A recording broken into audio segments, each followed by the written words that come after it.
When was the last time you either saw, spoke to, or in a way heard from Jodi? Has it been a long time?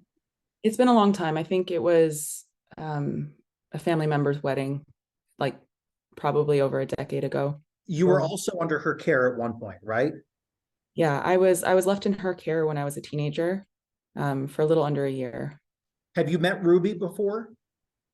No, I've never met Ruby. I don't I've This is the first time I've ever even heard of her. I have gone and watched at least some of her videos. They're very difficult to watch just for my own my own experience with that form of therapy or therapy. Um, it's quite triggering, to be honest. So I've never met her, but the things that she is saying and regurgitating are very, very familiar to me. It's interesting to watch I mean, I understand this, but it's interesting to watch the world respond to her and kind of putting her at the forefront. And I understand that she's the mother of these children, and it makes sense. But the philosophies and the therapeutic modalities that she's using are Jodi's. And these are not new. These are not this is a pattern that Jodi has been engaged with for at least 14 years. I don't know if there are other people that she's used these on, but she's definitely taught. I know that she teaches parents to use these types of um, therapies, as she would call them. So yeah, it's been a really interesting experience watching everyone focus on Ruby, and I understand why. But this is Jodi. These are Jodi's words. These are Jodi's ideas. These are over decades old. So yeah. Is that why you've called Jodi the mastermind behind all of this? Yes. That doesn't excuse Ruby's involvement and her perpetuating these beliefs and these systems, but Ruby didn't come up with this. Ruby obviously supports it and has used these on her children, but this is coming from Jodi. In short, can you describe what you mean? Like, which Yeah, practices are you talking about? Just to make sure we're clear, because I know there's a lot out there. So which ones are you talking about that you've seen, that you're hearing about pertaining to her children, that you're familiar with too? sure. Yeah. So the things that I experienced while living with Jodi, I experienced being tied, I experienced being duct taped, I experienced being blindfolded, I experienced severe isolation, I experienced severe emotional, spiritual, and psychological abuse. I experienced the being told I shouldn't be around other people, being told that I was dangerous to be around. I was People were afraid of me to the point where I was afraid of myself. Um, I was physically, I was forced to sleep outside in the snow. I was, like I said, isolated for up to 12 hours a day. If someone spoke to me directly, if I wasn't wearing duct tape on my mouth, I had to just stare at them and not respond, because she also had systems of people that would report back to her if I broke any of these rules.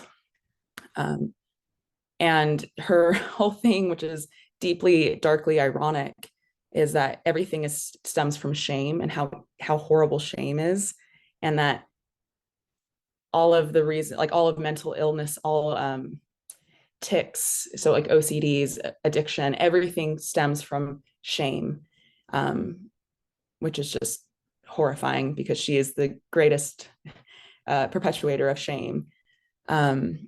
She also, and this is like a very deep connection, and why I chose to come forward to the media rather than just staying with the podcast.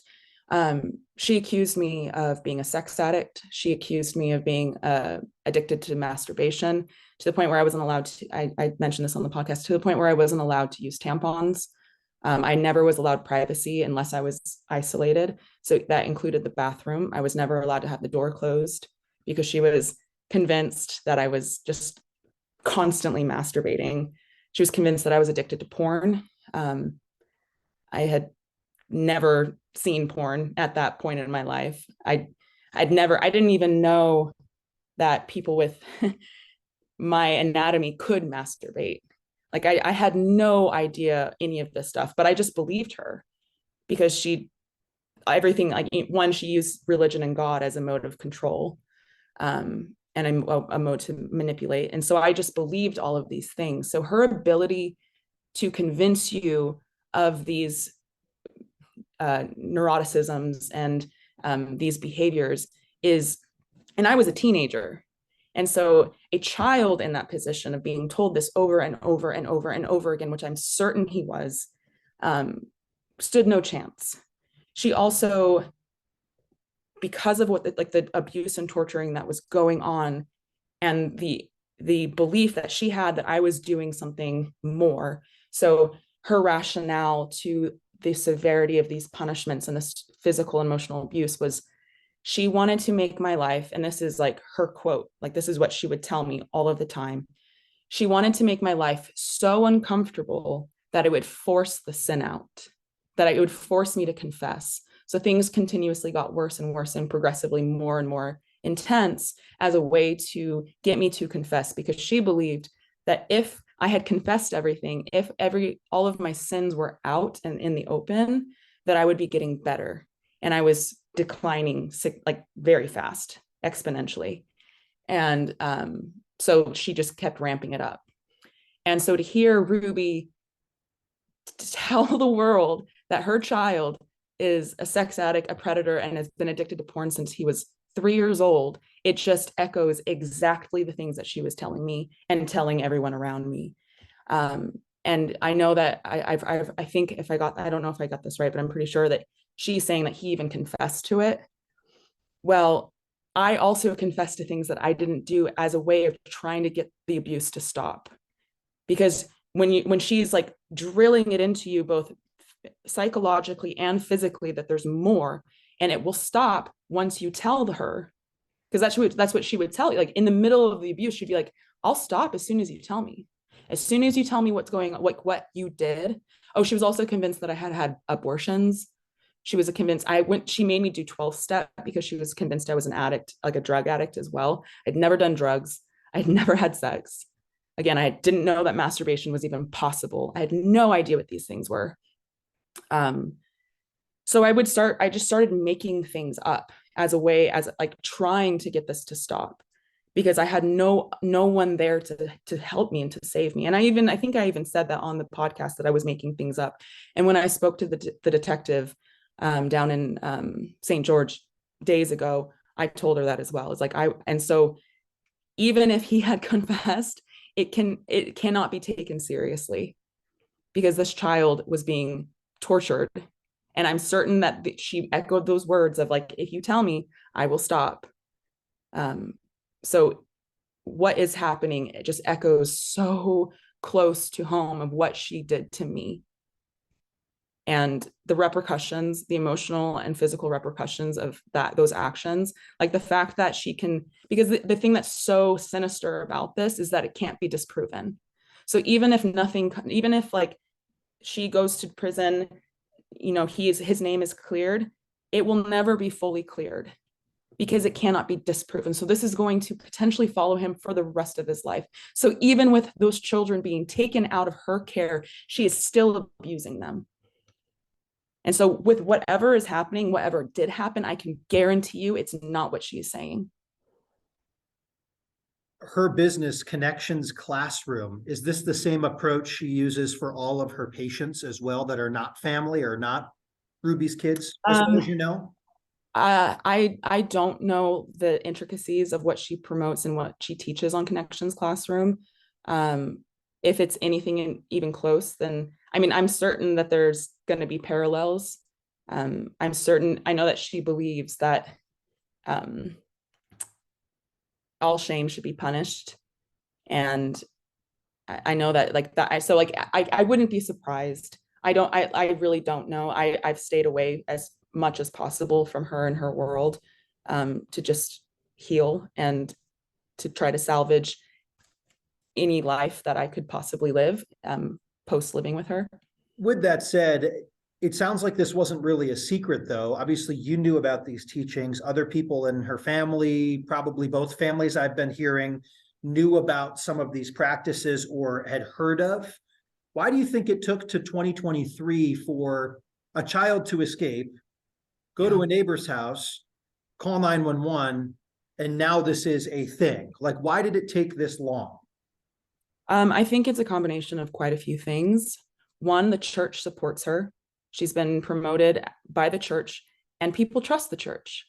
Members trust their bishops, they trust their stake presidents, and a lot of these people, most people that are going to therapy, if not all, are in a vulnerable position.